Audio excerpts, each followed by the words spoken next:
Ce parti socialiste est mort, il est derrière nous. Le parti d'Épinay est mort et bien mort.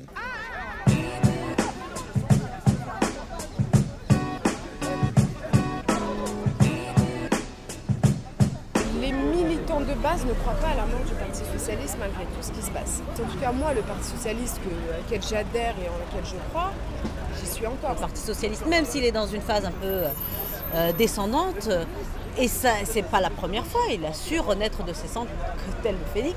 Et je pense que c'est ce qui se passera encore une fois.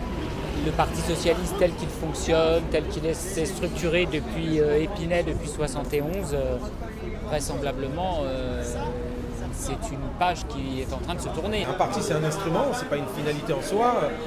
Si c'est pour avoir un parti socialiste ultra-minoritaire et qui se maintient comme un groupuscule, ça n'a pas de sens. Le Parti socialiste a toute une histoire.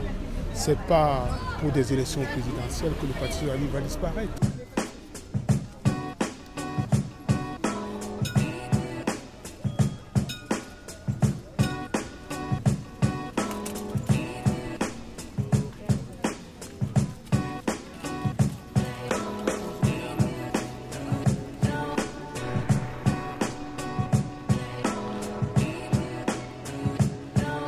Un parti, il y a des hauts, il y a des bas. Maintenant, c'est à nous de sensibiliser les gens pour leur montrer que ce n'est pas la fin.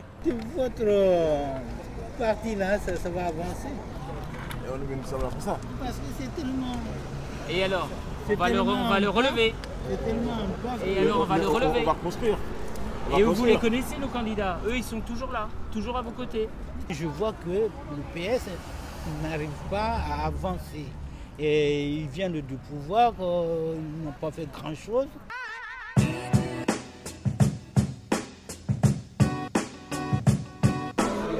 Nous avons plus de points communs que de divisions. Donc on essaye de gérer une division à l'intérieur du parti. On a toujours eu une aile gauche et une aile droite et n'ont jamais été irréconciliables. Un déchirement entre en deux parts, ça ne s'est jamais fait. Et j'espère que ça ne sera pas le cas. C'est vrai que là, ce qui s'est passé, c'est inédit. Jamais, jamais, il y a eu cette fracture effective, vraiment réelle, entre très à gauche et libéral.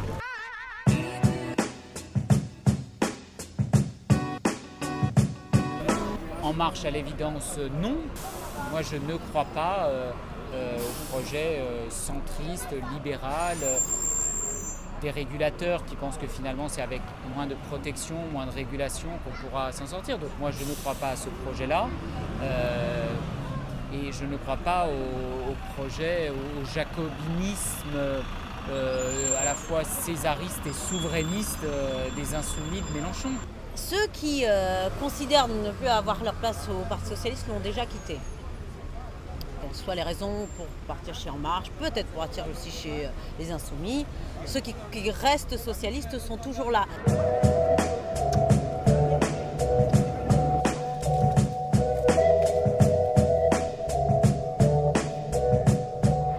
Moi, si le Parti socialiste décide clairement de rejoindre, par exemple, ce qu'on appelle la majorité présidentielle, je ne pourrais pas rester dans un parti, au Parti socialiste. Moi, quelqu'un comme Valls, par exemple, c'est pas possible. Si les idées ne me correspondent plus, oui, je serais bien dans l'obligation de partir. Je ne reste pas dans un parti parce qu'il porte un certain nom. On a besoin de tout le monde. Hein. Ah oui, bien sûr. Donc la gauche se mobilise pour le 11 et le 18 juin. Mais premier tour, c'est là où franchement il faut se mobiliser. Au premier tour. La gauche, elle ne meurt jamais, elle est vivante. Elle a visiblement besoin de reconstruire, rénover ses appareils politiques. Mais la gauche ne meurt jamais.